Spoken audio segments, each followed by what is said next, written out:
Welcome back, folks, to the Get a Grip on Life podcast. On today's show, I have White House National Medal of Technology and Innovation recipient, author, heritage seeker, Norman McCombs. But before we get to him, if you listen to podcasts, if you're into podcasts, you probably think maybe 1 in 3 of you out there is thinking, you know what? I could start my own podcast. And there's a bit of a myth out there that all you need to do is download an app on your phone and the next day you got the Joe Rogan experience. It doesn't work like that. For every hour of recording, there's probably 3 or 4 hours of work. So what I do is I get Scotty, the producer, to do all the work and I get to have all the fun. That's right. And you can do the same thing at getagripstudios.com. That's right. If you go to getagripstudios.com, hey, we were fully virtual long before any pandemic viruses came along and got everybody on Zoom. We were virtual. We were original virtual. There you go. So go to getagripstudios.com. Welcome to the Get a Grip on Life podcast, Norman. Thank you. Good to be here. Well, it's an interesting bio. Why don't we start with heritage seeker? Start with what? Pardon me? The heritage seeker part. What is it that you had lost? Well, my father was born in Dunnville, Ontario, and he used to talk about his Scottish heritage, and he didn't know much about it, but he would talk about being Scottish, and it wasn't until later life that I happened upon I was looking something up under my name for some patent, and there was a website from a gentleman named Murray McCombs in Toronto. He had said the title of it was Descendants of Timothy McCombs, and I had never heard of Timothy McCombs. So he had done Ancestry.com, and I went through it all, and there I was at the end of the line. Yes, I was the youngest of 4, and that's as far as he'd gotten. I tried to contact him. I found it interesting, and he had passed away at the age of 53, I think. So I started looking into it, and I found some interesting relatives back there and started probing a bit. About that time, my wife developed Alzheimer's, and that changed my whole life. I took care of her for almost 7 years, and barely came out of it on the other end. Anyway, my intent was at some point in time to write. I wrote as a young man, and I enjoyed that. And I always thought, well, once I get through this scientific part of my life, I'm going to retire into writing. Again, my wife's Alzheimer's came along, and that I concentrated on that, just trying to cure her for many years. So when I finally lost her, my good friend of mine reminded me that it might be that I had talked about writing and maybe good therapy for me. And so I went back to the ancestry part of it and started researching them, and decided to write about the ordeal of surviving Alzheimer's as a caregiver and combining it with a look back at my ancestry and see maybe there was some link there that could explain where I came from, how I happened to be. And in addition to that, I was always challenged by the definition of love. My wife and I were together for since high school, a total of 63 years. And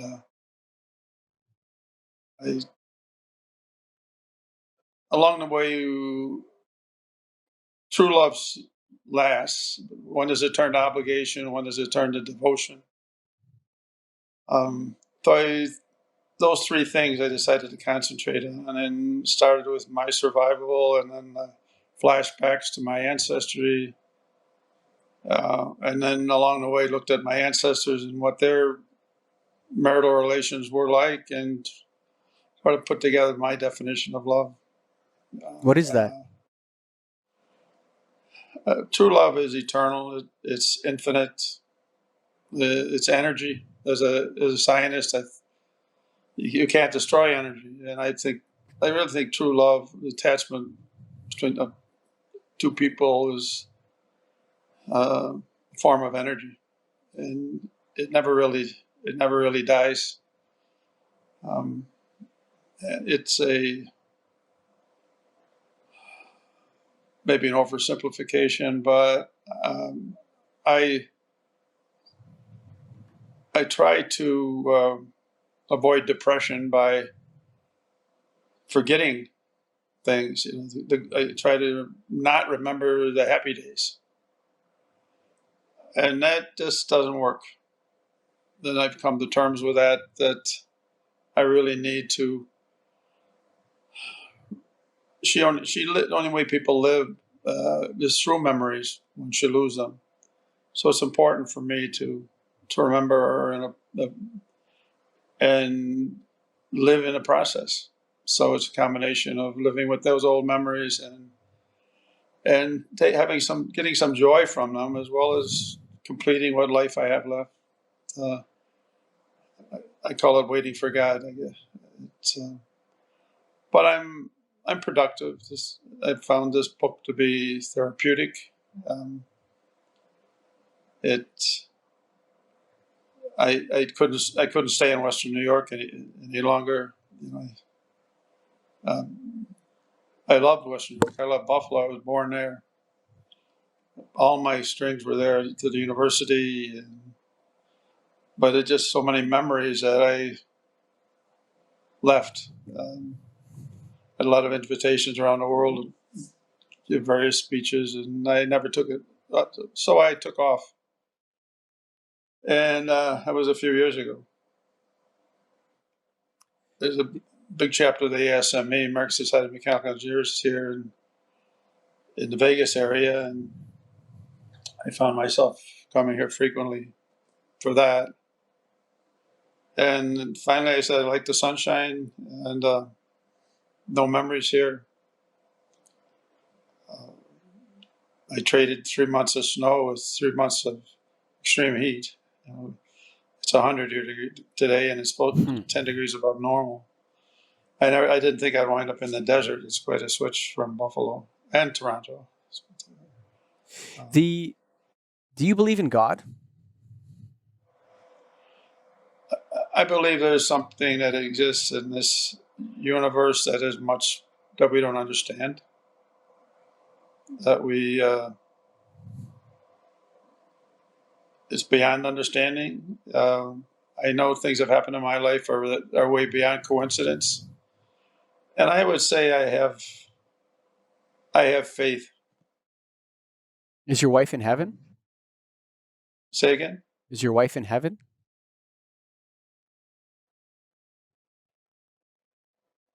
No, I don't. I don't believe in that in the traditional sense. That Do you believe in it in any I think sense? her spirit exists.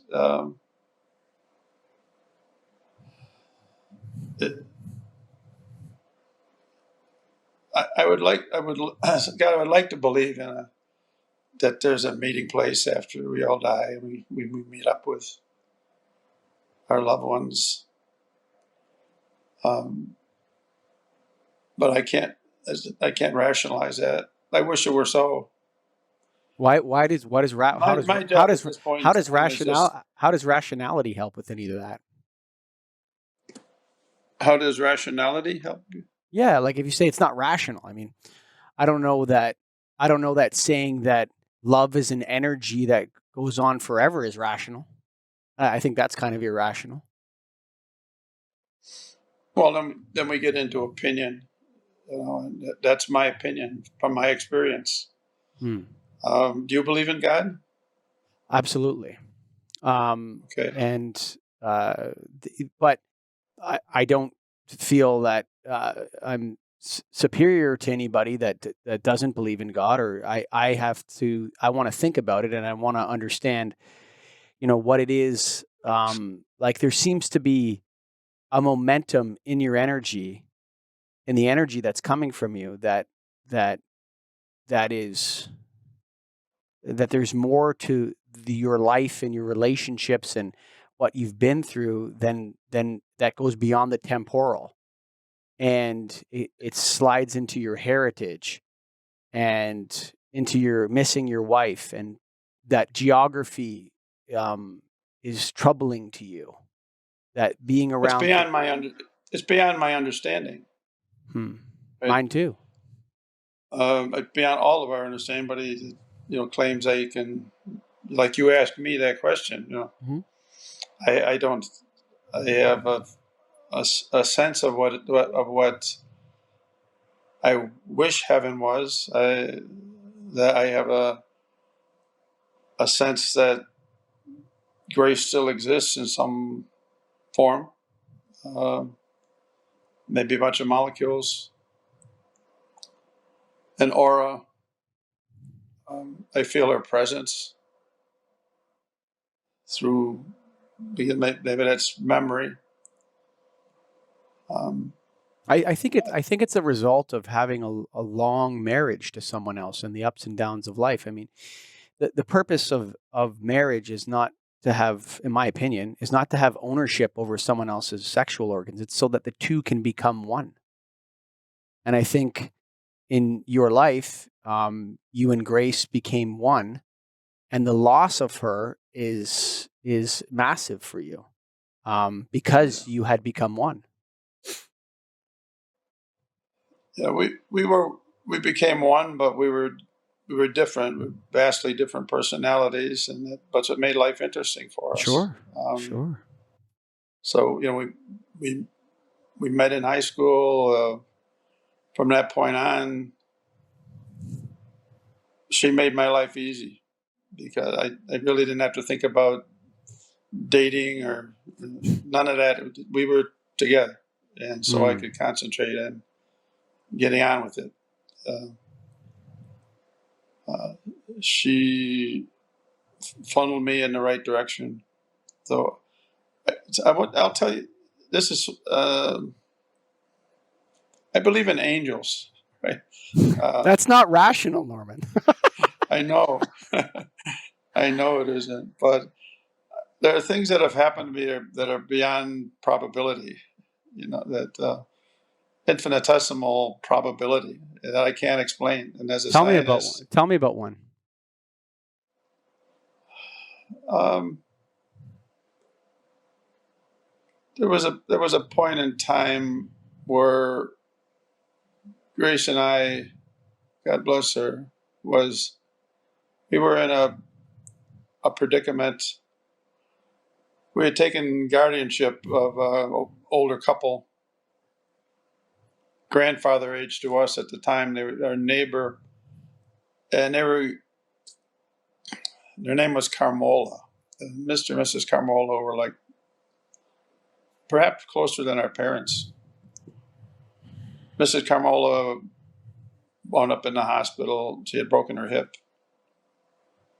And Mr. Carmola had to be taken care of. So Grace took care of Mr. Carmola, and we were in a situation where we could not uh,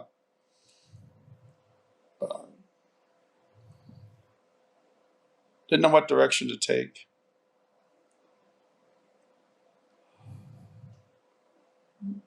We had just left the hospital with Mrs. Carmola and stopped at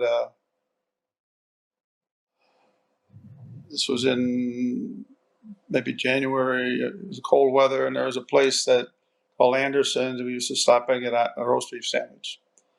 We stopped. We sat in her car, ate. She left, and I sat there in my '57 Chevy. And just as I was backing up, a van pulled up, and a fellow got out, and I walking toward the restaurant, and I couldn't quite place him, but he looked familiar, and something drew me to it. I got out of the car and I followed him in the restaurant.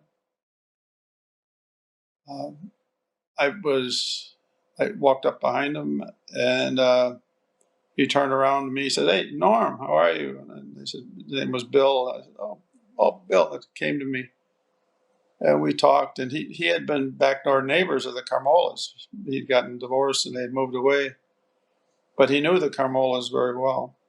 And "What are you doing?" Blah blah blah. And turns out that he was the financial director of a nursing home here in Buffalo.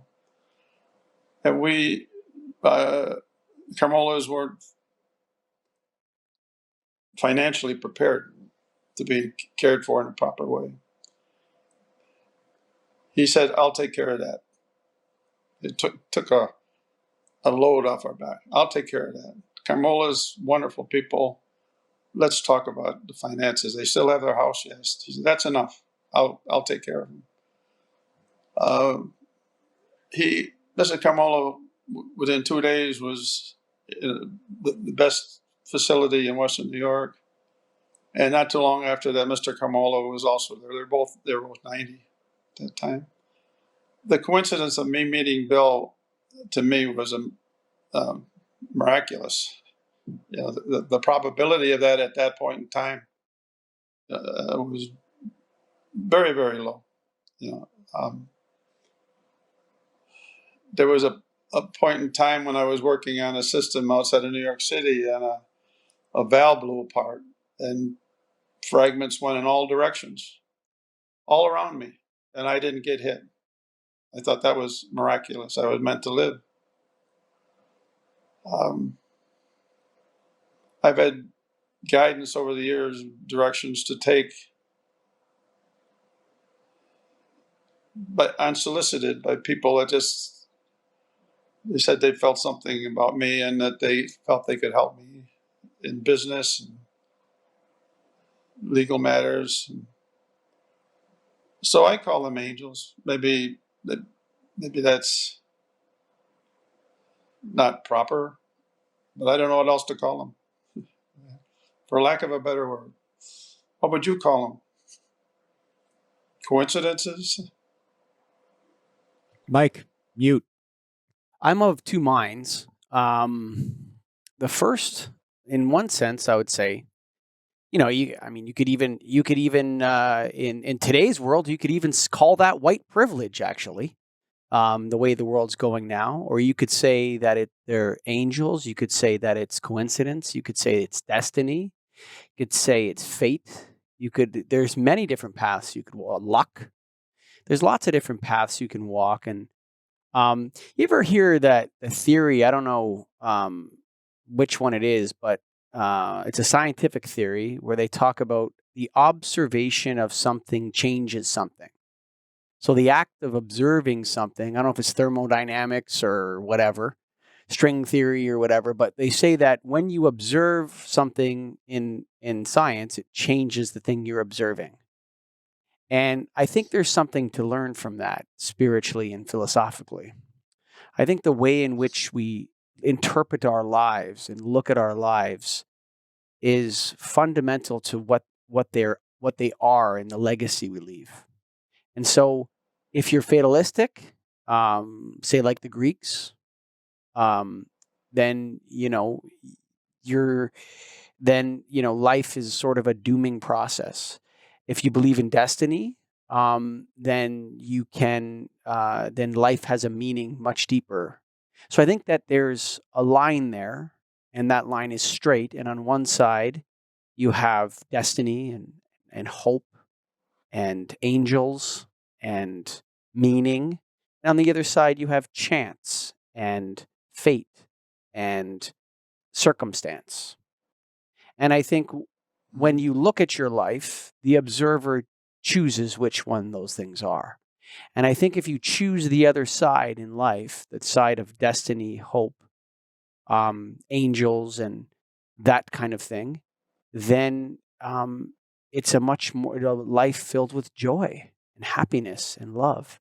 If you choose the other side and you observe things that way, I think that in some ways, that's it's more natural, or the natural state of humanity is to choose the side of destiny.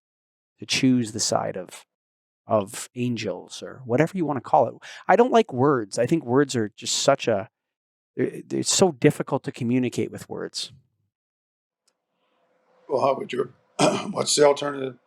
Well, I mean, the human communication is firstly touch or lack thereof. So if you're in a relationship where your wife won't touch you, let's say Grace refused to touch you for some reason, that's very powerful communication. She may say, no, there's nothing wrong. I just don't want to touch you anymore. I mean, you would know for sure that something is wrong. So I think that touch is far, or lack thereof, or if I go out of my office here and go to the receptionist or the studio here, go to the receptionist that's not my wife and start giving her a massage on her back. That's really weird. It's a really powerful form of negative communication. And so I think it goes touch, then it goes kinesics, like body language and facial expressions, then tone of voice. That always leads to conversation. Just like as you said, if my wife decided not to touch me anymore, words come into play. Why? Because I don't want to. But she might not even be able to explain it to you. Well, I think so much in life is inexplicable, and the older you get, the more you know you don't know. And, for sure. I'm coming down on the side of joyfulness. Right. What years I have left, I want to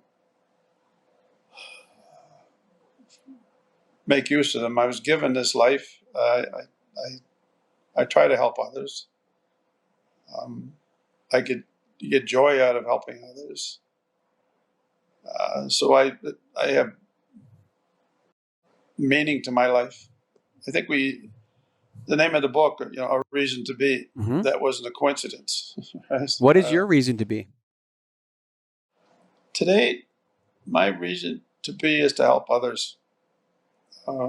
I've gotten involved with the university, UNLV, and I'm mentoring a lot. And I find that there's these young men and women, mostly senior engineers and graduate students. I find I have something to give them as far as life experience is concerned, some guidance. And I take pleasure in that. And I believe I want to believe I'm effective. So there are senior projects that are assigned to obviously senior engineers, and I help design the projects and work them through the projects, come up with new products. What I did through my life, pretty much. I'm basically a biomedical engineer, and so developing medical-oriented products is my forte in my life experience. So I'm involved with respirators and different types of protective devices for COVID. So I don't play golf. That's not my reason to be. I don't fish. I never have. I was an avid tennis player. Played hockey a lot. It took me quite a while to get interested in sports again after Grace. I just had no interest in anything. I was always a Bills fan. One of my companies, we supply oxygen, still do, to the NFL for the sidelines. So I was on the field a lot when I was in town, and I get a lot of pleasure out of that. But I lost all interest in that. That kind of thing became trivial to me. I used to be very claustrophobic. I would, and after going through the experience that I did, everything, neuroses like claustrophobia, they became trivial after what I had gone through. So I'm no longer claustrophobic. I would never get in a helicopter. I learned how to fly a helicopter in Hawaii. If I was younger, I would have gotten certified. But when you really face what folks face, losing a loved one minute by minute, day by day with Alzheimer's, it's an unholy disease. It's something I didn't think we were intended to have to do. To see someone so close to you just disappear. It's not like cancer or heart trouble. Or, there's no. I don't want to diminish the importance of those things, but Alzheimer's but the fading away process is extremely painful. So the first part of the book addresses me coming out of that. It's through an alter ego. I named him Douglas McCombs. But the first part of the book, again, addresses me being helped by a friend who was real. It got me interested in life again.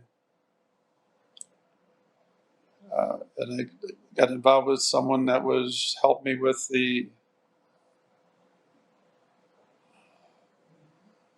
my ancestral track. I went to Scotland, followed the trail of some of my ancestors. They came from the Valley Tome outside Edinburgh to Belfast, and from Belfast to pre-revolutionary North America. So my father, well, I was thinking he was directly Scottish. The fact is that my fourth great-grandfather came from Belfast to pre-revolutionary United States. And he brought two sons with him. One was Timothy and the other Alexander. Alexander and Timothy took different paths. Alexander became good friends with Alexander Hamilton, the Secretary of the Treasury at that time. Mm-hmm. They owned a good part of New York State after the Revolution. His son, when he was a general in the U.S. Army after the Revolution, and he was involved in pushing the Brits back at Plattsburgh in the Hudson. While his first cousin, John, Timothy's son, was fighting against the States. In fact, he burned my hometown down, Buffalo. Good for him. In the War of 1812. Yeah. Well, so I actually have a different version of events. Okay. So my ancestors also immigrated to the United States pre-rebellion. I'm going to say rebellion because they were driven from their homes and they were refugees that came to Ontario to stay loyal to the king. And they fought against your ancestors. And we call it the First American Rebellion. And the War of 1812 is the Second American Rebellion. So there's different views of history, right? And there's family on both sides of those wars, which is super interesting. And for my friend, to me, that was a civil war. Yes, to me, it was a civil war for sure. You know what's interesting? The American Revolution, or the First American Rebellion, is more of a civil war. Have you written about that? Not yet. But the first American Rebellion is more of a civil war than the American Civil War. The American Civil War is much more like two nation states going to war. Much more than. Yeah, you're right. Like if you break down the American Civil War, you had a president on one side, a president on the other side. You had two different currencies. You had different. So it wasn't really technically a civil war. I think there were more personal connections between those on my side of the Niagara Strait and your Mm-hmm. side. There were more connections, family connections there than there were during our Civil War. So because it is true. my family has a book. Go ahead. My family has a book that tracks all the names of all the people that came and where their land is. Yeah. In where the land that was taken from them is in what is now New England in the United States. I'm not sure if it's in New York State or where, but we know where it is, and you could probably go there and see. So it's interesting that again, observing something, how you observe something changes it, right? When you look at, and the other thing too is like one of the reasons why Ontario doesn't speak French is because of those people. It's another thing that the reason why partially the reason why Ontario is an English-speaking province is because so many refugees came from America to Canada. Yeah, I think you guys would call them traitors. We would call them loyalists. But you guys burned down Toronto before we did anything back. So the sacking of York in the War of 1812 happened long before we burned down the White House or anything like that. So those were revenge actions. But yes, it's interesting to trace your heritage. Were your ancestors good people? Were they good people? Okay, I think they were good people. Because they're getting a bad rap right now.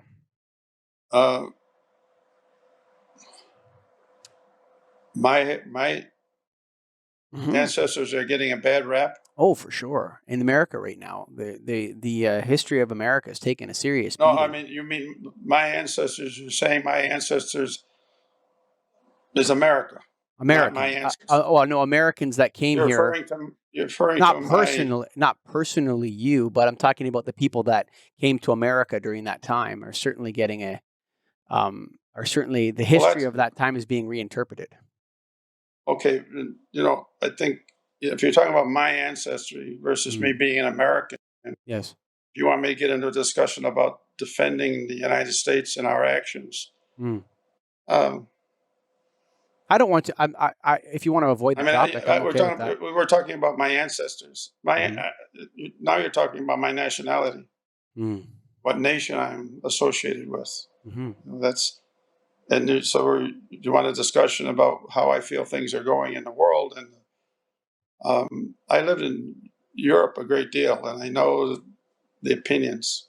I don't want to be policeman of the world. I'd rather, that's politics you're talking about. Yeah. We can leave it behind. Yeah. That's okay. Yeah. This is If you want to talk about my ancestors, fine. But I'm not going to defend the United States. The United States has changed a great deal since I was young, and there's certain things that I'm doing that I could talk for quite a while about. I've written a manifesto about how I feel about the way things are going.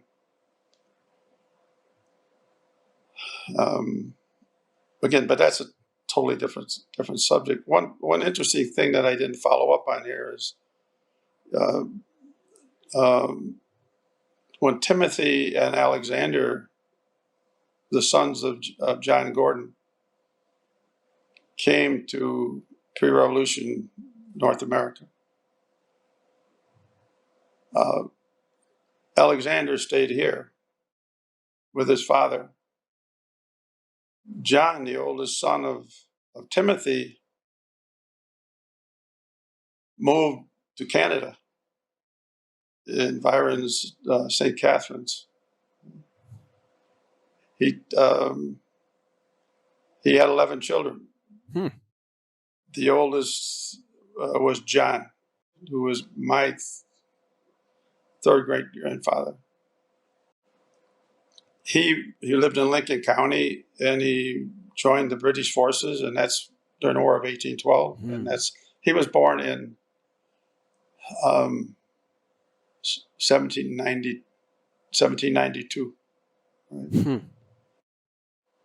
His brother stayed in the United States. What has been written about it is that grandfather Timothy decided to go to Canada because King George offered free land. Because the U.S. government did not, they reneged on giving the land that they promised the revolutionaries. And so King George lured a lot of Americans up to Canada and gave them land. There's a place was called the McCombs homestead in St. Catharines, now called Delwood Park, where there's a cemetery with my grandfather John and down from him in that area, which I made contact with the Historical Society in St. Catharines, and one thing led to another. We wound up putting a wrought iron fence around that area and putting a plaque up about who lived there. And the residents in the area were encouraging me to do that because there was pressure to turn that park, commercialize that park.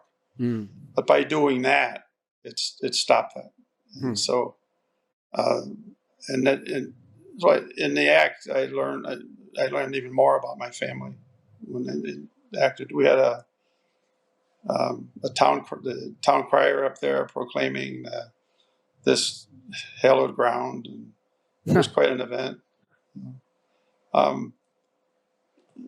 So John's son, Timothy's son John, joined the British, and his brother Alexander joined the U.S. Army. He was older.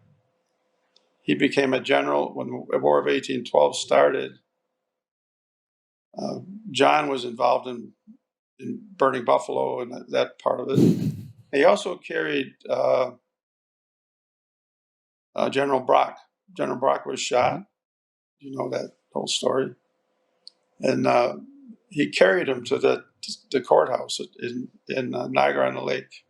There's a newspaper article about my grandfather John. He and another fellow. Brock was shot during that skirmish, I guess, when we were trying to cross over to Niagara-on-the-Lake, Fort George. So here's these two guys. One's fighting against the United States. The other one's trying to drive the British. I'm not going to call them Canadians because we weren't fighting Canadians. We were fighting the British. Okay, that was sure. I like to think that I like to think they were unscripted Canadians. Okay, you call them loyalists. That's fine. So here, John is on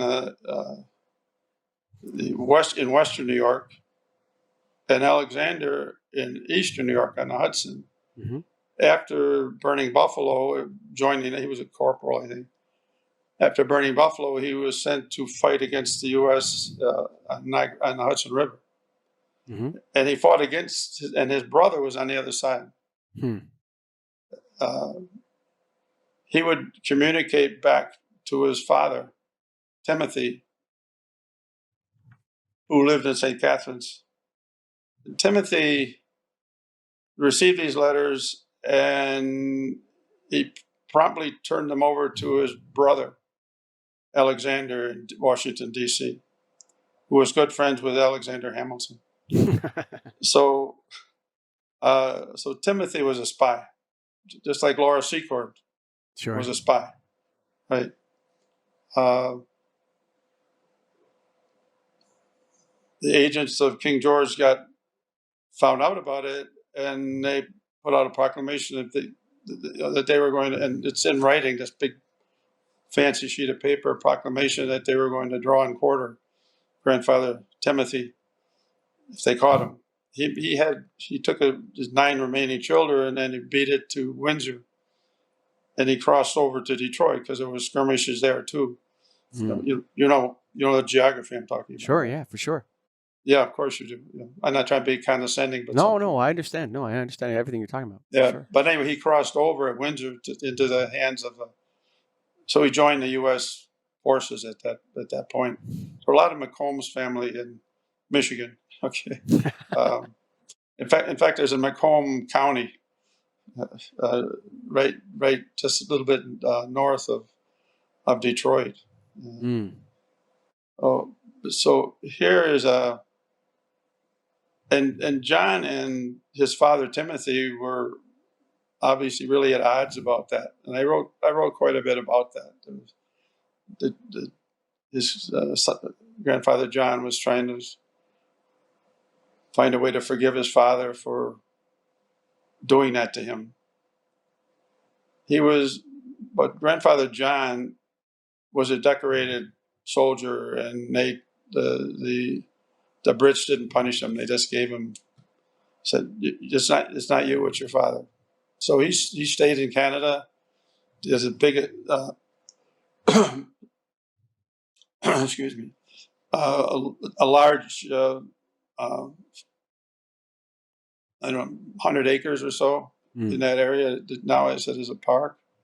He raised his family there. John did. He was involved with building the Welland Canal. Also, I found one of the McCombs was found drunk in his gutter in St. Catharines. So, yeah, okay. It happens to the best of us. Yeah. So, again, very interested, and it was titillating. The grand uncle Alexander, he was given the Congressional Medal of Honor, the first Congressional Medal of Honor for what he did. Wow. During the War of 1812. Interesting sidelight to that. We went to D.C. and while I was there, I said, I'll go to Arlington and visit my relatives, right? And we went to Arlington, and he wasn't there. There's a place called a Congressional Cemetery. I never even knew it existed. It's on the other side of town. So we went there and found him, Alexander, and it's a well-known park. Many famous people are buried there, cemetery, I should say. But it's now someone got the bright idea, a woman that I met actually, bright idea to turn it into a dog park.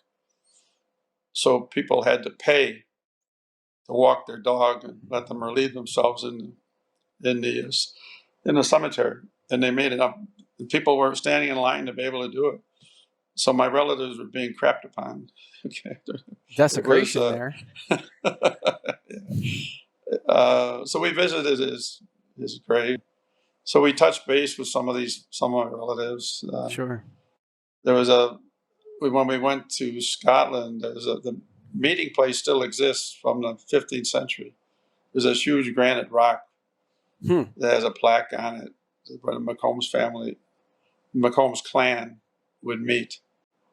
Did you wear a kilt? There. Did you wear a kilt? Yeah, I did. Good for you. How did it feel? Was it comfortable? No, we went to.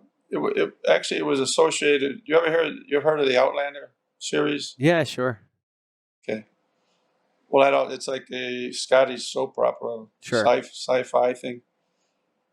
We found out about a group of 6 people that were taking a tour following the path that Outlander was written about, that particular locale. We joined up with them, and we had a Scottish guide, and they took us to all of these places.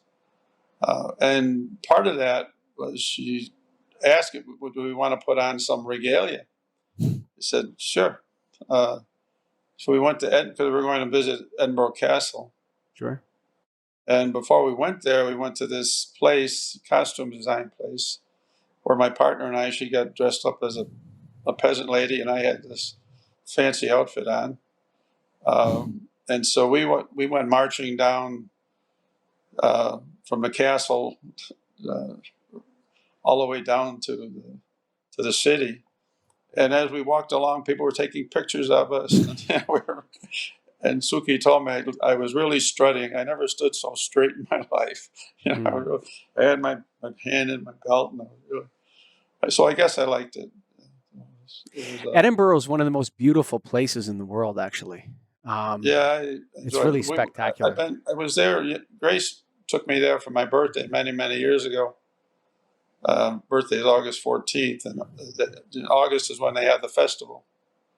So we had. Do you know about the festival they No, I have? don't. No. Okay.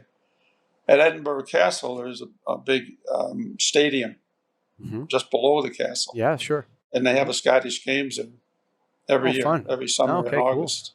Yeah, it's quite a. I don't know if you have any Scottish ancestry or Toss interested the in bagpipes. cabers, the caber Yeah, I toss, and did all that that. Did too. you? Yeah. In Fergus, you know about Yeah. Fergus? Ever hear of Fergus, Ontario? Yeah, sure. Yeah, for sure. There's a They do it. gathering of the clans there. I'd go with my father and we'd toss a caber and then throw the stone. And I'm on the large size. So was my father. So Can we would do that. I want to So, ask you? You made me very curious. I don't know if it's a sensitive subject to go on, but I really would love to know about this manifesto. I'm sorry, I'm losing you. I gotta get. I would really love to know about this manifesto that you spoke of earlier. Can we talk about it? Is Okay. it allowed? Oh, and anything is allowed except talking about American politics. I mean, Done. that's circuitous. That doesn't That's a get good anywhere. point. Okay. Um, well, I believe. I'll back up to a point in time. I was born in a shack that my father built. He came in 1917. He came to the United States from Dunnville. He There's some dirty laundry there. He was married to a woman, Margaret Ott, Canadian woman. When they came to the United States, she came with him. They had a daughter um, in 1920, named Margaret McCombs. I'm sorry, take that back. Her name was Ruth. The mother was Margaret. He he was a naughty boy.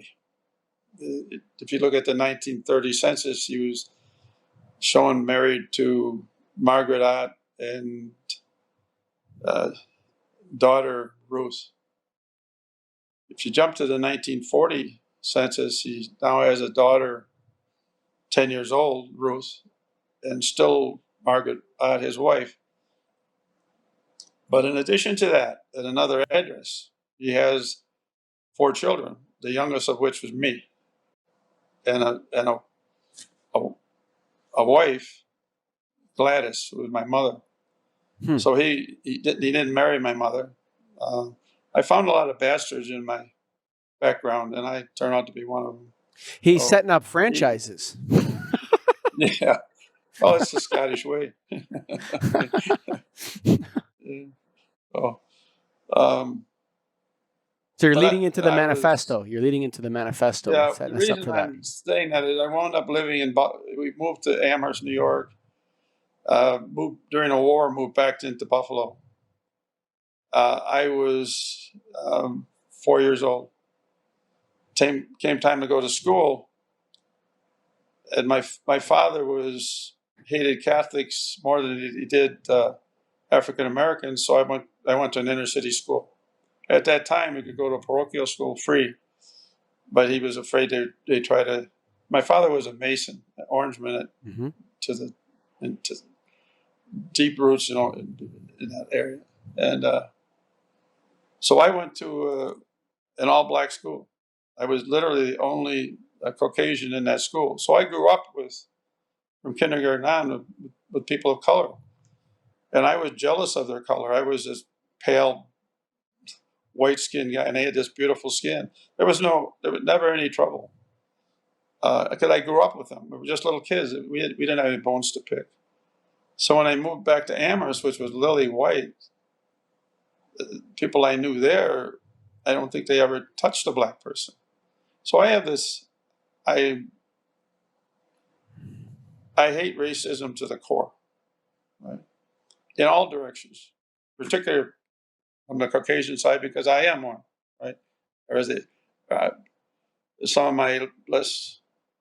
There's an old saying, but engineers they say last year I couldn't spell engineer and now I are one. Well, now I get it. hire one. I hire one of those white people. So when I went to all white schools, I found that the racial slurs were cut me. Yeah. I related more to those black kids than I did to the white kids. And now I hear it coming from all sides. Everybody's jumping on. There's somebody irrational on both sides. But what I've written is a statement keeping it as neutral as possible and not religious, but simply stating that I believe that the vast majority of human beings on this earth are kind. We're screwed up later, unless we have some mental disorder. I think we're born kind. We learn to be evil, and most of the people that we listen to on both sides, on all sides, they have the bully pulpit. Like Teddy Roosevelt used to say, whoever's in charge talks the loudest. Mm-hmm. People listen to them. Sure. There was a I don't use it now because it's got political connotations, but about the silent majority. I think there's a vast majority of people that stand back and look at what's going on all over the world and look at it and think it'll go away. Don't say anything. What I'm saying is encouraging people of like mind who believe in universal kindness. Again, I don't bring religion into it because that would be controversial. So I'm trying to keep it as neutral as possible. I'll send it to you. Okay? But it's after making these statements about my feelings relative to speaking up, being kind to others, don't judge people according to their color or the way they speak, their sexual tendencies. I think we judge people on their sexual tendencies for sure. I think it's impossible. Let me just finish. We just have a line. We have a line though. Yeah, I know, but see, you're a Christian, and I don't know which side of the aisle you come down on relative to that homosexuality. I would say that I disagree with you on a couple things. Can I point them out? And because I'd like to know, what you think of sort of what I think I've discovered. Because let me just finish the last part of what I was saying. Yeah, for sure. But I make this statement about keep it as neutral as possible and just say, I believe that we should give the other guy a chance. That the guy or gal, don't assume anything about them because of how they look or how they sound. Right? And if that's the way you feel, here's a series of, I don't want to call them the 10 Commandments, but it's sort of like that. Mm-hmm. Sure.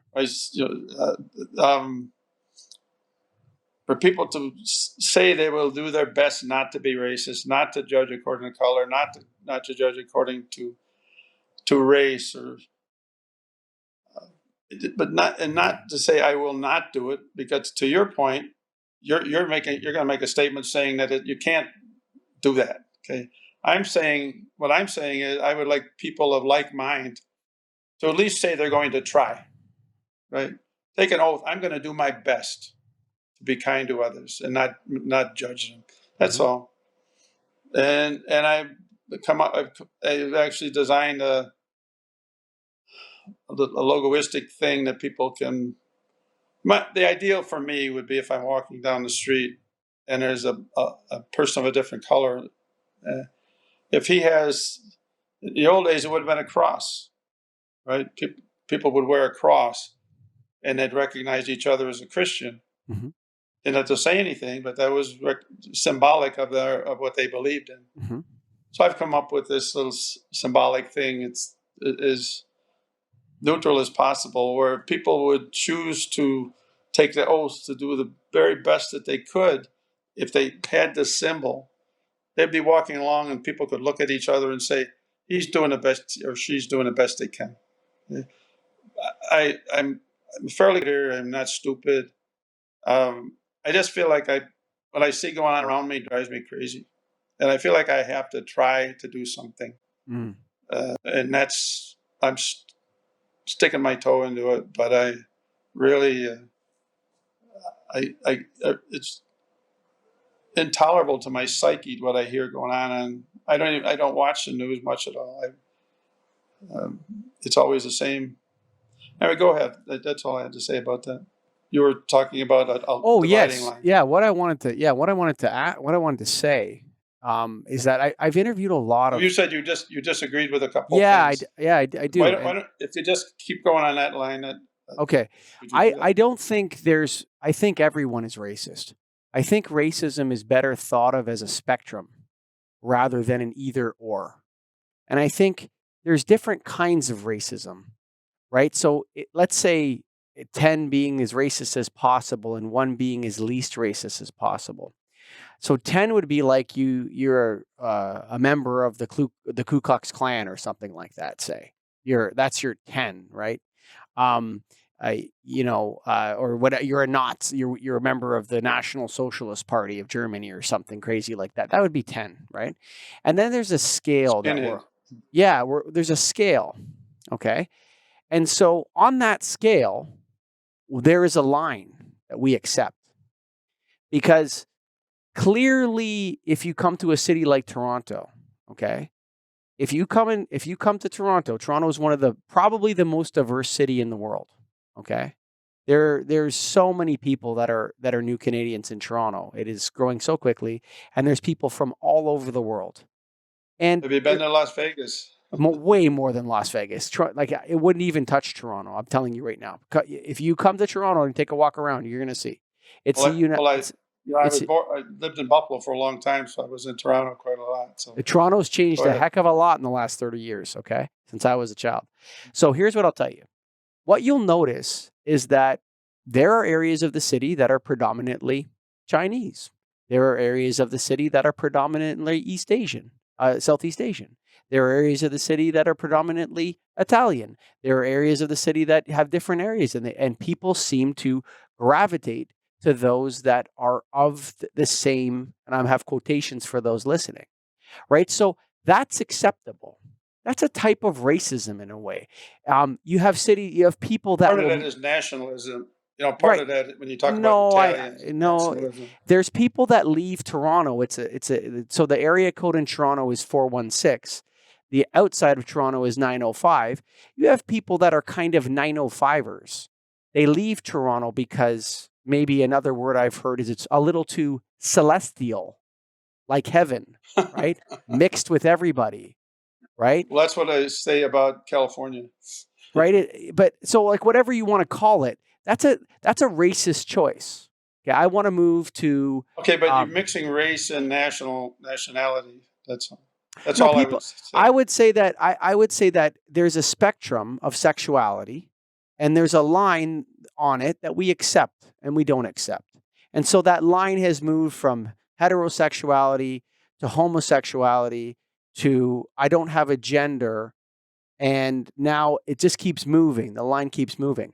So that's where I wonder where the line stops, right? If we're going to accept diversity, where does the line stop?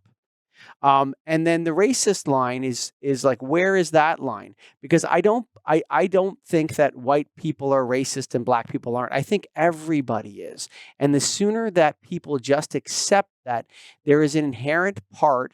If you study humans zoologically, if you look at us as a species, you find that this activity of grouping together with those that look like you is something that the naked apes do. And if we just accepted that's part of what we are as a species, we could probably deal with it better. The denial of it and the people that are anti-racist, some of those people strike me as the most racist in some ways, like in a perverted kind of sense. The other thing I disagree with you on, Norman, is the other I thing. find that strange. No, Go but ahead. I'm not saying that about you. I'm saying about people that are virulently, like almost militaristic in their non-racism. There's something offensive about that. Um, Violent. yes, it's like I think Jewish people would call it the self-hating Jew, is a term they use. So, like, you have Holocaust deniers, anti-Semites, and self-hating Jews. If you read Jewish literature, that's what they'll call them. It's hard to understand, but there's sort of like an anti-self in it, which is kind of perverse. And the other thing, Yeah. I don't think humans are born kind. I think they learn kindness. I think it's the other way around. I think Well, humans. are you Catholic? I am Catholic. Yes, you Well, caught me. You caught me. You were you should have searching. told me that first. Okay. But Gotcha. I actually believe that rationally as well as spiritually and from You my believe we're faith. born in sin. I do. I do. And I So think that's Adam and Eve committed a sinful act.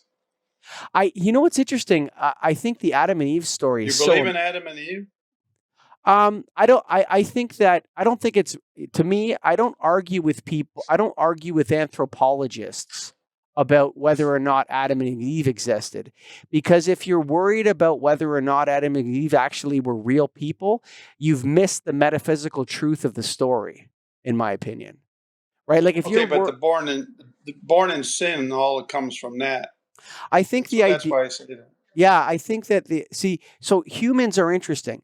A wolf, when it kills a deer, a wolf is not capable of evil in a sense. A lion is not capable of evil.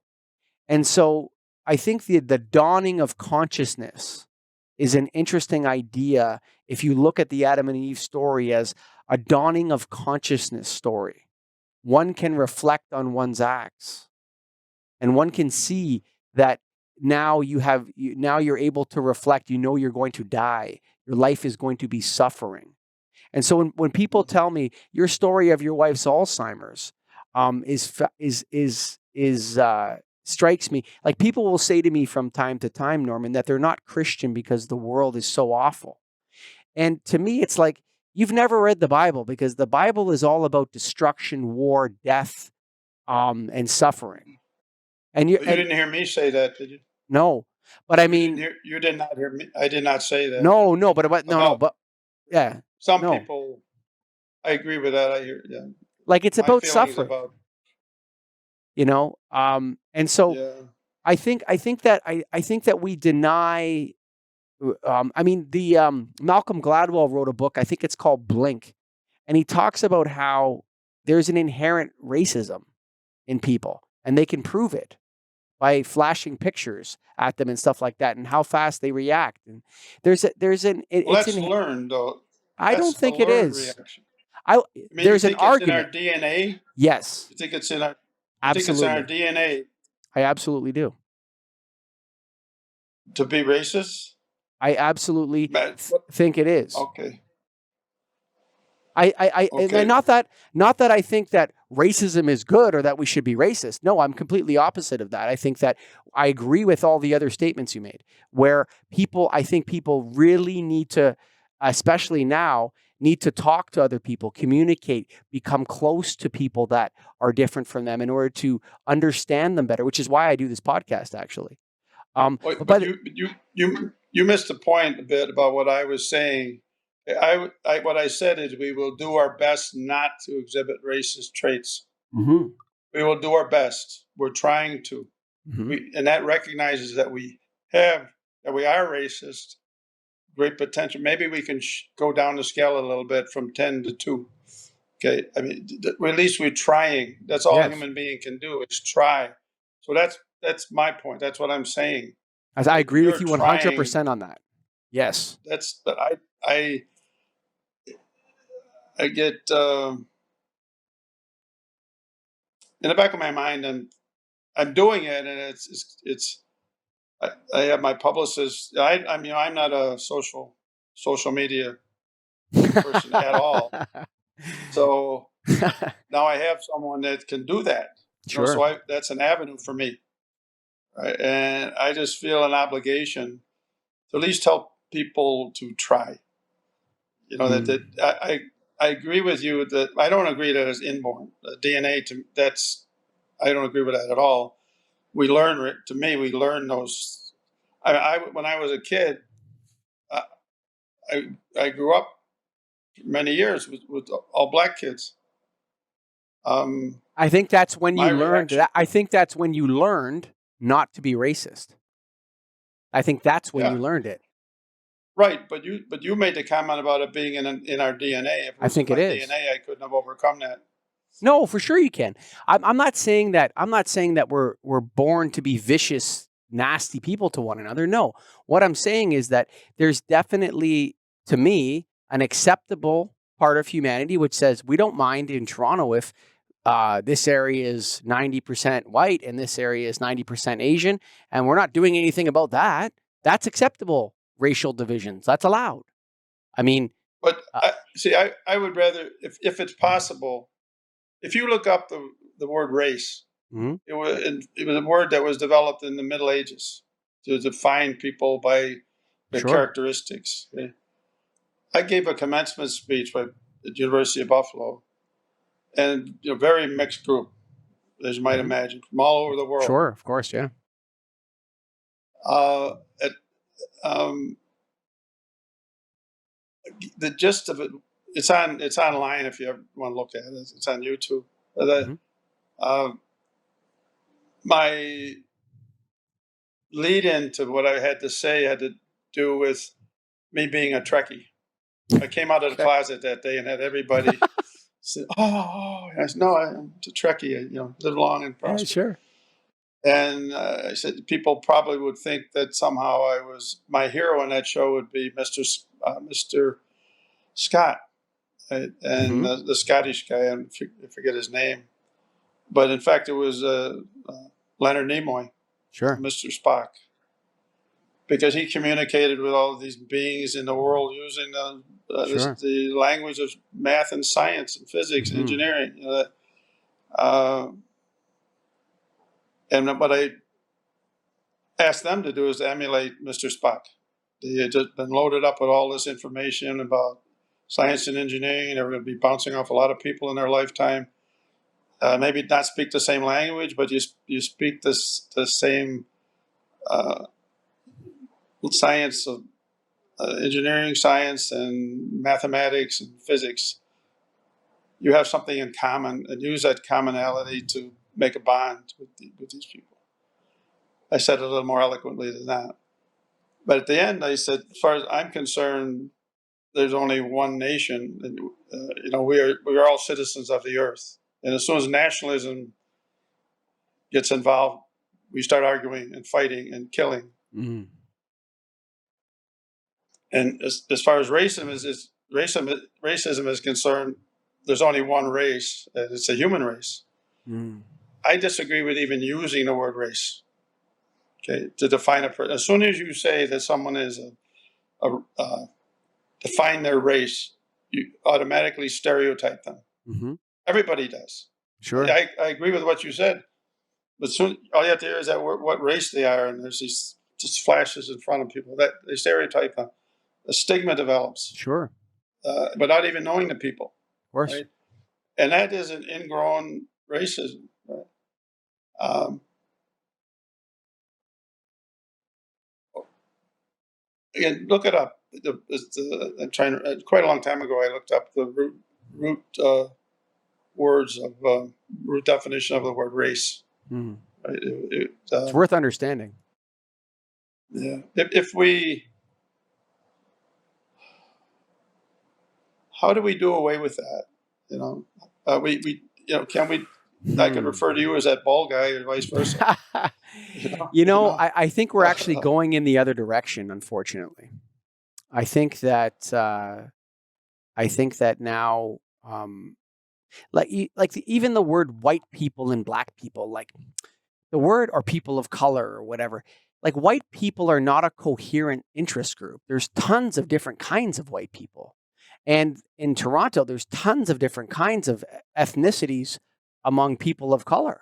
I mean, there's literally, I don't know if there's thousands, but there's for sure hundreds. And so there's all manner of different kinds of people. And so it's a tough nut, When man. was I the mean, last time you actually saw a person that was black, uh, an hour and color 10 minutes, black? an hour and 10 minutes. No, Oh, but I mean, most of the yes, from yes, Africa, from Africa, sure, the ones that are really really dark skinned are from Nigeria. But there's all kinds of shades of brown associated with it. sure. So even the word black is, and I look at my skin. Is it pink? you know, uh, and our Aboriginal people are they red? That's from the sun.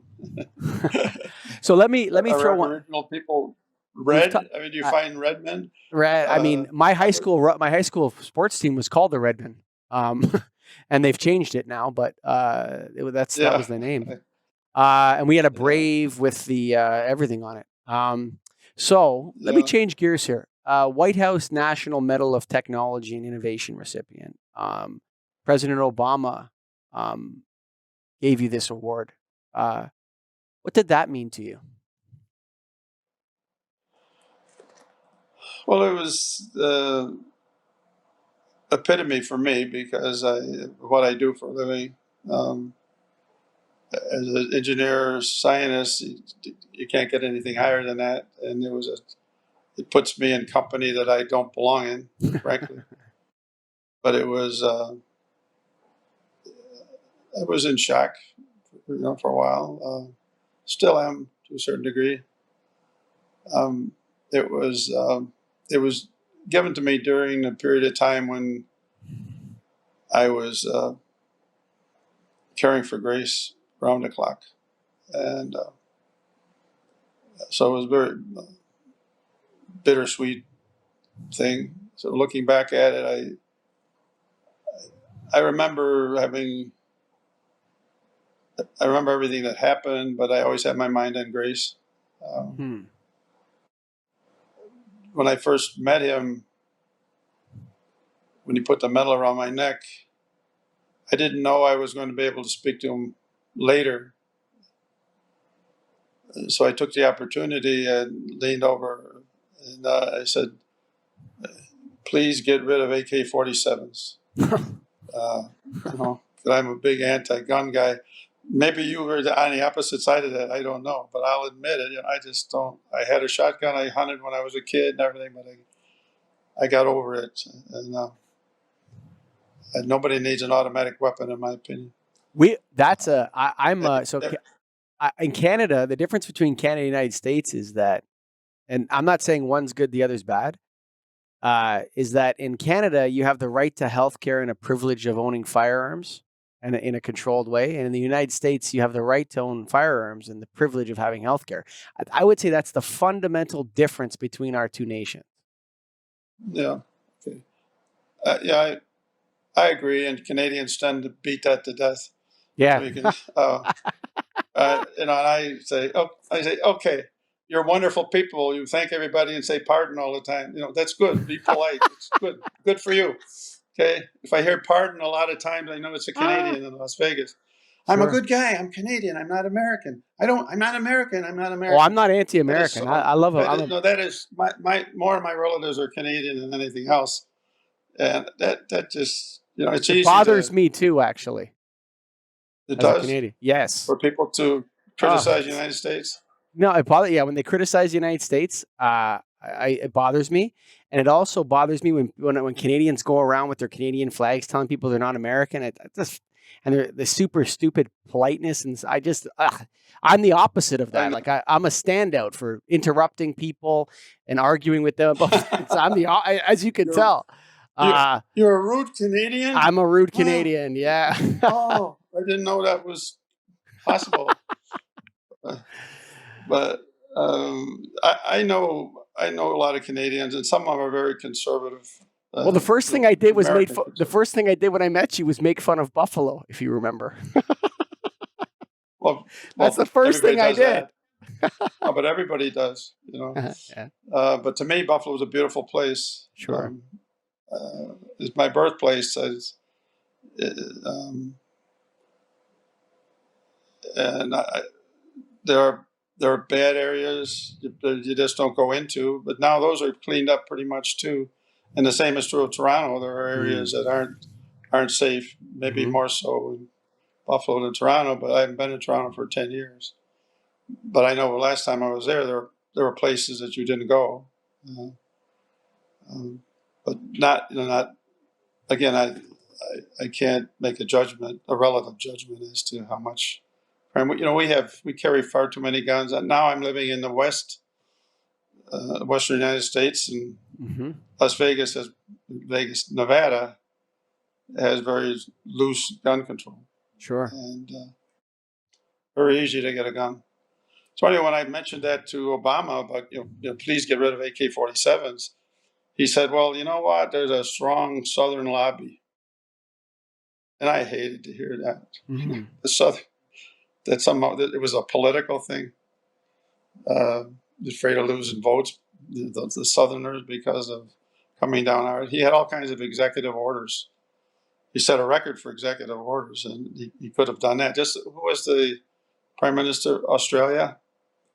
Before he got out of office, he banned, I don't know it was automatic weapons, but some sort of weaponry. Who was that? But just before he got out of office, he did that. And anyway, I'm not remembering his name, but that was at least 10, 15 years ago. But I always felt that because there's over 60% of you Americans are against automatic weapons. And if he would have done that, it wouldn't have been overturned. Even Trump wouldn't have overturned it. I don't think that an executive order from the president can change the U.S. Constitution. Well, I don't think so. I think it has to go to the Supreme Court, doesn't it? No. It's if enough people complain about it, it goes to the Supreme Court. Yeah, right. But the tide is in that direction at the time. Unfortunately, what's happening now is with all this violence, a lot of people are turning to guns. They say, "I need to protect myself." So they're selling a lot of weapons right now. Well, country. That's dark, but there's also a little tiny kernel of light in that.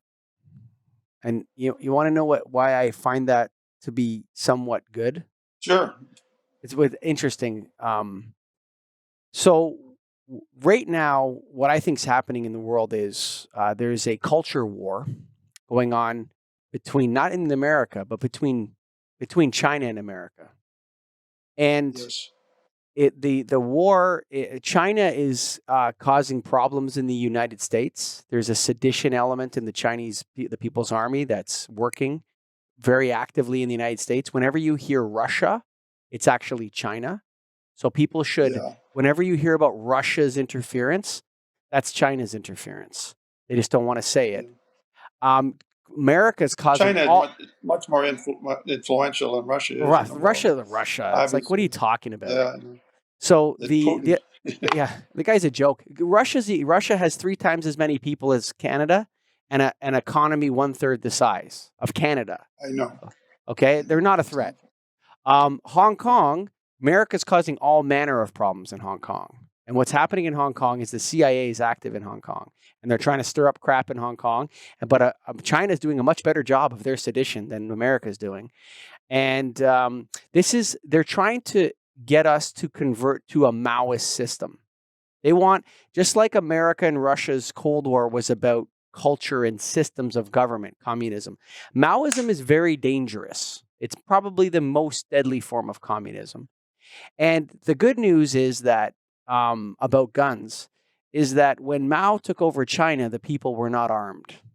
When Stalin took over Russia, the people were not armed. The first thing the Nazis did was disarm the entire population of Germany. They took away all their guns. And so there's a tiny little spark in that where the Maoist system in the past, or these communist systems in the past, were not able to advance in countries where the people were armed. And perhaps the Second Amendment of the United States is a little bit of wisdom from your ancestors, where, to prevent the creep of tyranny into our lives, people need to be armed. I don't know what the answer is, but that's certainly an interesting Well, angle on it. the NRA folks would claim that they need to, excuse me, the Second Amendment was put in place because of what had happened. We needed to have arms to defend ourselves against the British. And that would suggest that maybe people like yourself are thinking that we need guns to defend ourselves against our government. Okay, Well, I don't buy that. the Second Amendment, I don't believe it was written to defend against the British. I think the Second Amendment was written by the forefathers of the United States so that the citizenry was as armed as the government is. I think that's why it's there. But the government at the time that they were worried about was the British government, not their own government. Not No, but they put it in anyone. place in the Constitution so that the people would always be armed. I believe, just my opinion, if I say something's a fact, it means it meets the laws of thermodynamics. Okay, everything else Sure. is opinion. Okay, sure. But my opinion, that's not true. My opinion is because they were paranoid about the British, and that we wouldn't have, we didn't have the right to bear arms, we could not defend ourselves against interlopers. I think it's time to be paranoid about China, to be honest with you. Sorry? I think it's time to be a little bit paranoid about China. I sounded Canadian. Yeah, you did. I said sorry. Norman, we've spoke for an hour and 20 minutes. We have? Oh my gosh. It's been a good time. Yeah, I enjoyed it. A reason to be. I have to tell you. No, finish up. Yeah. About the book, that all of the proceeds of this book go to the Alzheimer's Association. That was one of the purposes of writing it. It was therapeutic as well. I've since been tucked into writing a memoir, because this is semi-biographical, but sure.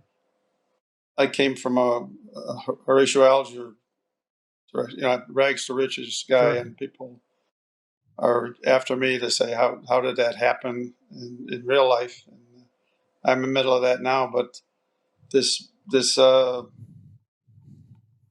I'm following through with this, whatever you want to call it, editorial, manifesto, whatever. But I just have to get my 2 cents in, because I do believe that people are not born in sin, that they are good and we learn to be bad.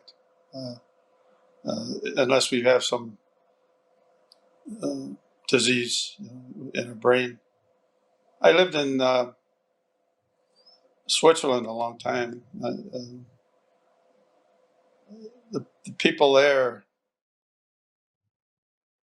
they never really. I lived in a town called Zweisimmen, which is in the middle of the Alps, and they would seldom see a person of color.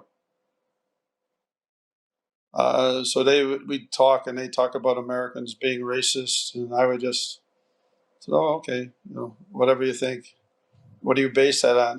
They base it on Uncle Tom's Cabin, more or less. They know so little about it, or what the press would say about it. And they'd see riots in the streets, and they thought riots were occurring all the time in the streets. To them, that was a common thing. These days, it sort of is, but not when they would say it.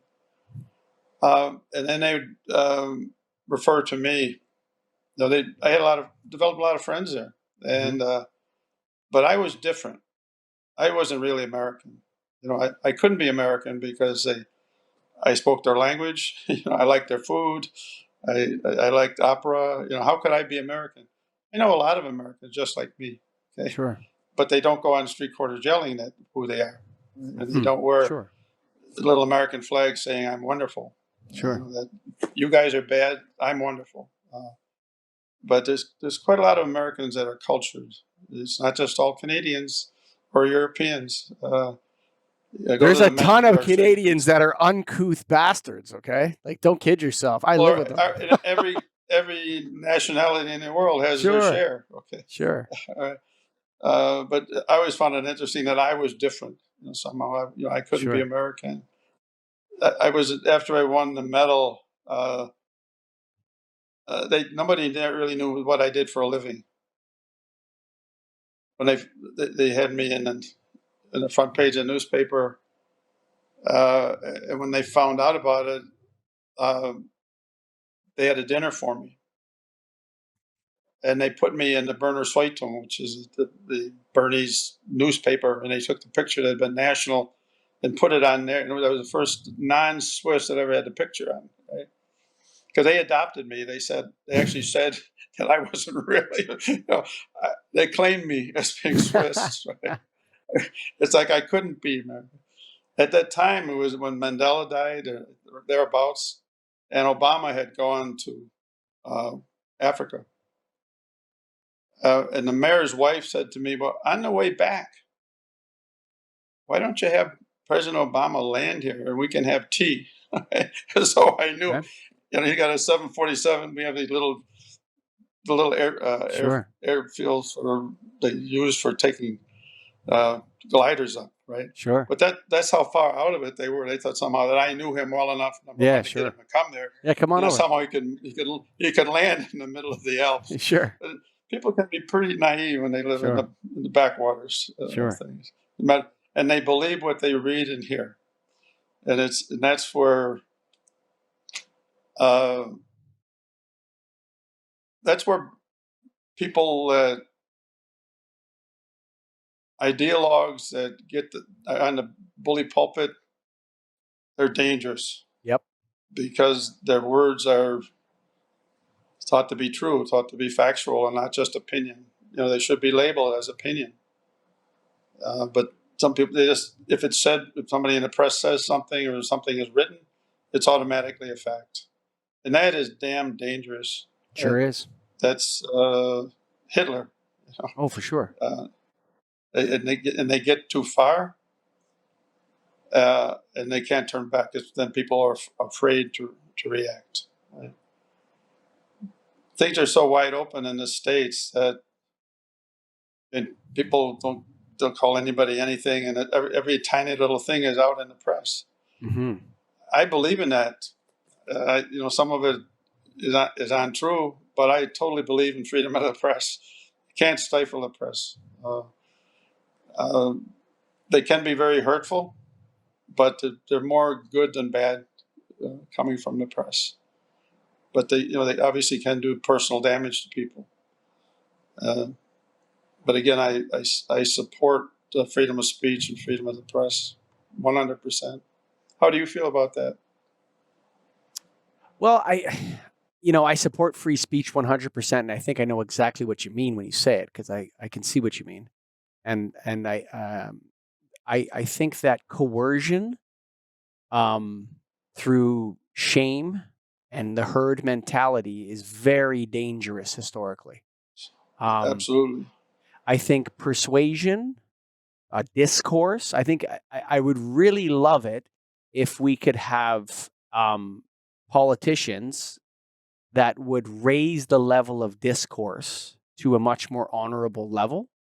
I think that I don't see any leadership in that area. And I think that the press has degenerated so freedom of the press 100% I believe in.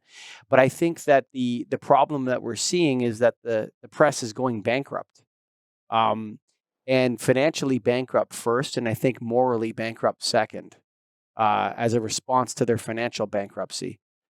So I think what we're seeing is a watershed moment in human history where one type of media is going to topple like a giant edifice, and in its death throes is not only going, like I said, financially bankrupt, has become morally bankrupt and has lost its perspective. And so I don't know what to do about that, but I think they should still be Well, free. it's an enigma. No question, it's an enigma. The survival of the press is trying to survive. Yeah. The number of people that read newspapers, even magazines, everybody turns to social media and television. That's where they get their information. Well, and that's And listen, just on that, before you go further, this is why certain things like this TikTok, this is an arm of the Chinese army. This program, this online social media called TikTok, It for sure should be banned from the United States. And I wish Canada would ban it right now. I have 4 kids. The thing is so addictive. It's impossible. Anyway, long story short, you have the toppling of the traditional media with it, along with its credibility first. So the first thing that went was the credibility of the traditional media. And then you have replacing it a nest of snakes in the form of Facebook and Twitter and now TikTok and Instagram. There's just a real recipe for extremism and all manner of problems and sedition of foreign nation states. The press is a big problem in the United States and in Canada now. I almost feel obligated, to say I believe in freedom of the press. It's hard to say you don't. And as soon as you start putting any limitations on it, then you say, wait a minute, you have to be able to say what you want, right? But then there's that old thing you bring up immediately is you don't yell fire in a movie theater, right? That's against the law. Sure. Is that freedom of speech, right? Is this some of the things that are happening? Is it akin to yelling fire in a movie theater, creating the problems that are created? Yeah. By the way, TikTok, I know a little about it, but I thought it was banned in the United States. No. Well, now it's being purchased by Oracle. I don't know. That makes it okay. I don't know what the solution to that problem is. But there's things that are beyond partisan, like the fact that we want to get rid of a highly addictive, seditious social media should not be a Democrat or Republican issue. I don't know why it is, but it turns into these sorts of things. Well, it's something to blame the other guy about. But you see Biden and Trump get on there and say ridiculous things. Biden the other day, he's spending a lot of money on commercials. He got a lot of money. Yeah, for sure. And what he's doing, he spent a lot of time on talking about his son, and him grieving over his son. Is that to get the sad vote or what? Does that make him a better candidate? Is it, that's an emotional grab, trying to get people to feel sorry for him. Is that what it degenerates to? I think Biden is a Donald Trump heist. I think that he's planted people in the Democratic National Committee or whatever that are his people, and somehow they got Biden because you could not have picked a worse candidate than Biden. You could not have picked the worst candidate. I agree with you. Well, it could have been Hillary again. Well, I mean, that would be the only worst one. There you go. But I mean, I mean, the most important election in 100 years, and you throw up Biden. Yeah, I know. Yeah. There was I can't remember his name, hard to pronounce name, but he was a gay guy. Buttigieg. His name's Buttigieg. Buttigieg, yeah. But he was the best of the lot. I mean, I liked Tulsi Gabbard. I thought she was a strong candidate. Yeah. There was a Taiwanese fellow, Andrew Yang. I thought Andrew Yang was a strong candidate. But he came up with some stuff that was off the wall. He's going to bankrupt the whole country. You think you're going Bernie Sanders or Joe Biden? Oh. I mean, like, what? You guys must want to lose the election. Like, you really want to lose, don't you? So I believe that Trump has the Russians. Here's my conspiracy theory. The Russians have taken over the Democratic National Committee. They've infiltrated it. They've infiltrated it. Yeah, the Russians, but it's actually the Chinese. And they're trying to get Trump reelected, so they got the Democrats to choose Biden.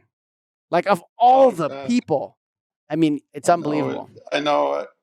But there are so many people that listen to Biden and they don't hear him.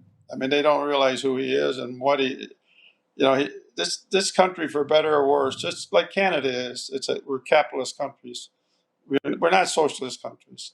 Canada tends more towards socialism than we do, but you don't exist. We don't exist in any other system. Capitalism is, I'm a great believer in entrepreneurship. And when I mentor, I tell young people, young engineers, that get a job with General Electric or wherever, but keep your eye on the ball. You come up with an idea, run with it. That's where Sure. the fun in engineering is. Yeah. Doing your own development work, you come up with, that's, to me, it was labor of love. I It was a perfect fit for me. People tried to get me to go into politics, but when I retired the second time. But to me, I couldn't take that beating. I don't compromise much. You may get that sense from me. I'm not a compromiser, and in politics, it's all about compromise. You gotta. Um, My son asked me it's a question last night. I'm going to throw it to you. He said, Dad, can you tell me? We were talking about the Premier of Ontario and the Prime Minister of Canada, and we were talking about politicians. And I told him they're all trees swayed in the wind. If the people just came out, if 100,000 people walked into downtown Toronto and started burning masks, they would immediately have a new narrative to say that we shouldn't wear masks. Actually, it's over. Whatever. As long as whatever way the wind blows, these people will go. And I said something to him, and he said, well, why are they like that? Why are all politicians like that? Can't you name one that's like that? I said, Winston Churchill, maybe. Okay, maybe Winston Churchill. Okay, maybe. But I said, it's because they're not kings. And the people that want to be politicians, the people that want to do that, you have to sell your soul to the compromised Satan. You can't, there's no other way to get anything done. You have to sell out. Otherwise, you're going to get locked into some kind of a constant tension with everyone. You're not a king. You can't, like in democracies, we don't have kings. Well, we do. We have a queen. But a lot of queens. Yeah. That's another. My feeling about Churchill, same as yours. I mean, man was, he was a man for the times. Sure. You needed him. Mm-hmm. The world needed him. His connection with Roosevelt was, God knows what would have happened if that didn't work out the way it did. But they got rid of him right away, right? He was a wartime. Yeah, you know what? It took Hitler for Britain to elect like a real committed leader into power. Yeah. It takes a long time to. Oh, sorry. My timer went off. I put it for an hour and a half to turn off my phone. We're coming up to 2 hours here, Norman. Yeah. So. Yeah. Okay. You know what? You know what? We could do a whole podcast, you and I, just on entrepreneurship, actually, if you would be open to it sometime down the road. Well, I'm in the middle of this memoir where it's I've been asked to make a connection between things that happened in my life and how it led to me creating certain things, and I'm finding it hard to do. Now, what stimuli did I have that pushed me in a particular direction to ideate, to create? And I'm trying to do that, from my birth, from the time I was born. Figured what pushed me in the direction I did. That I happened to be a gifted child, and didn't find that out till I went to high school, frankly.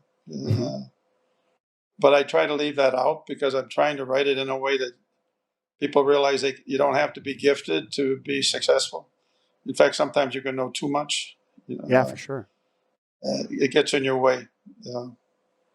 It's so. UNLV wants me to write it as a text book. They want it so that they can use it.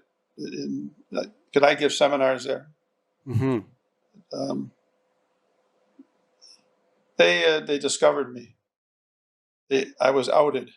I was outed for a while, and ASME found certain people knew that I was here, and then they got me involved. I also I'm a member of the Chaîne de Rôtisseurs. If you're a foodie, it's a association of chefs, and restaurateurs. It's French-based. And there is a school of hospitality here, as you might expect in Vegas. Sure. It's 2,300 students, the largest in the United States.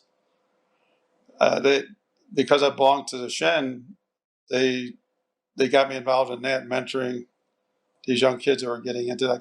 Because I owned a restaurant in Buffalo. We were mentioned in Gourmet Magazine and the New Yorker. And I ran it the way I wanted to run it, from a patron's point of view. Sure. So we were user friendly. So I have a little bit of a taste for Michelin stars. I did a little bit in France and a little bit in Germany, so I could be a little bit of a foodie. Norman, I got to run, man. I got to run. But here's what I'm going to say: if I could interview again, just on entrepreneurship, it would be a huge honor. Huge honor. That's what I was trying to say. It ties in with this next book I'm writing. Anyway, okay. So I'm going to catch up with you. That.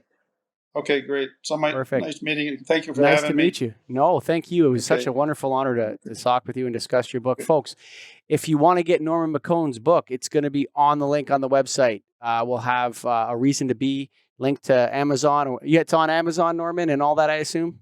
Yeah. If they go to normanmccombs.com, it takes them through and also they go to YouTube. They got a very nice video promo on YouTube, along with my other speeches I've given. So if they go to YouTube under Norman McCombs, they might find it interesting.